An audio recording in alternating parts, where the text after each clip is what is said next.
Hello friends, welcome. You've made it to week 2. I just wanted to make a short instructional video to give you a preview of the work you'll be doing this week. First of all, let's take a look at your Cerevello text. This week for week 2, you'll be reading part 1, Readers, Texts, and Levels, and what it all means for comprehension. So that's pages 2 through 38. Really a fascinating section. It begins with a story about a friend named Vanessa who just wasn't making a lot of progress and wasn't able to read on grade level according to the running records that her classroom teacher was administering. And what she was showing us in her running records wasn't necessarily translating to the actual texts that she read. So it really makes you stop and ask some really important questions about what information am I getting from a running record, and what is it that I need my student to be able to transfer to the actual text that they're reading. Why is it when I pull a student and they read a level L excerpt for me or a level L reader, that's not the same as when I stop and whisper conference with them when they're reading in an actual level L textbook. What I like about Teachers College is that levels A through J are authentic texts, and the student reads the entire text for the running record. So you purchase a tiny little reader, and it is a published book that anyone could go ahead and buy at the library, and you read it from cover to cover and then engage in the running record based on that.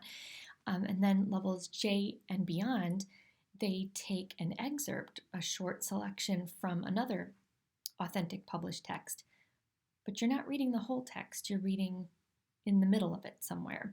So I want you to think about what kinds of challenges or opportunities that could present a reader when doing a running record by reading an excerpt versus a reader cover to cover.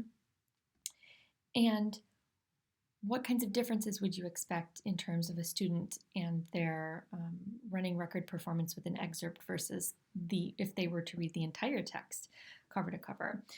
We just learned a lot of interesting things about Vanessa, and our discussion this week is to think about what is it that you are wondering and what is it that you are thinking when you hear Vanessa's story. This isn't meant to shake your confidence in running records or question their purpose. As the text explains, the teacher administers it to fidelity, and running records have a very critical and important place in our ability to assess and progress monitor students. But as reading specialists, we need to stop and think about what is it telling us and what more do we still need to know, and how can we get the information that we need to know. I love the idea of whisper conferencing and slipping in next to a student and just asking them really pointed, purposeful questions. What are you getting from this right now? What's going on in your book? Tell me about it. What's the problem? Who's the character? And I would know what questions to ask that student if I knew what level of book that they were reading, because I would use my Cerevello text to think about some important text factors and strategies that I would expect to see from a student at that level. We'll get into that more later in the textbook. I also love in this chapter the idea that we don't level students. We can only level books. We don't say that that child is an R. That's not accurate.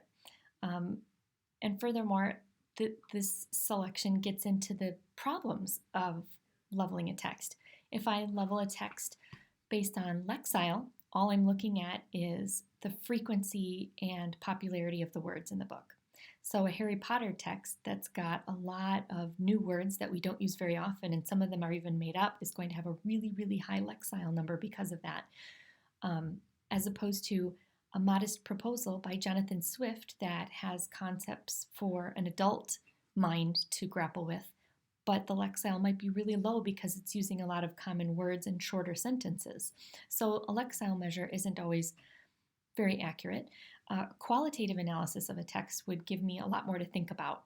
What kinds of themes are in the text? What is the topic? What kinds of text factors am I going to encounter? How many subplots? How many characters? Things like that, to really think about how a text lines up with the developmental expectations of a text at that level. Obviously, that's a lot harder to do and takes a lot more thinking to qualitatively give a level for a text. And it's not meant to be a foolproof science. It's just meant to give us an idea. Furthermore, readers don't have just one level. I might be, I don't know, a level W at fiction, but maybe just a level S at nonfiction because I don't read it very often. And it would really depend on the topic. Give me a nonfiction book about reading, I'm going to understand it really well. Give me a nonfiction book about computer programming, I'm going to call my husband. I really like this page for you to think about, the hierarchy of reading goals. It starts with emergent reading and it takes us through different types of reading skills, fiction and nonfiction skills, and ends with conversation and writing about reading. The tendency might be to think of these things as I must master this in order to move on to this.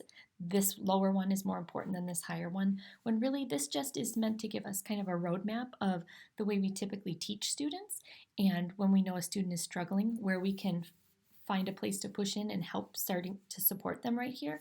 But this is not meant to say that if a student is still struggling with fluency, that they can't also be working on vocabulary, or if they haven't mastered plotting and plot and setting, that we can't also be talking about themes and ideas.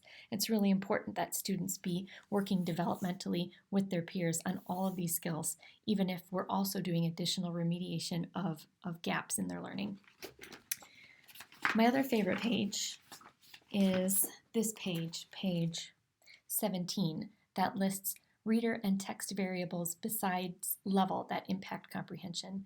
When I support students with response to intervention, when I support students with disabilities, English language learners, this page is often exactly what we're working on and exactly what their obstacle is for being able to progress in their reading or read on grade level.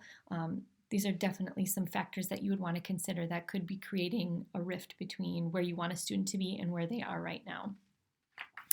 And in special education, we're all about removing these things so that we can see what a student is capable of doing without their disability in the way. Also, is that all I wanted to talk about in here? Yeah, I think so. And then next, because we want to have a balanced approach, we're going to take a look at some videos from Valerie Ellery from Creating Strategic Readers. This week, we're going to be focusing on the primary grades and a lot of phonological awareness, phonics, and word work, and what those could look like, what those strategies or activities or learning activities could look like for the primary grades. I would have my pen and paper ready and be taking all sorts of notes on fun activities, hands-on, kinesthetic, things that I could be doing to support primary students with phonemes, isolating, blending, onset, rhyme, and a little bit of orthographic mapping as well. If you're a person who supports later elementary or even secondary, you might have to view this with a different pair of glasses, a different lens, and think about how could I make this engaging or developmentally appropriate for an older student who's still working on these same skills and not feel like I'm babying them or talking down to them.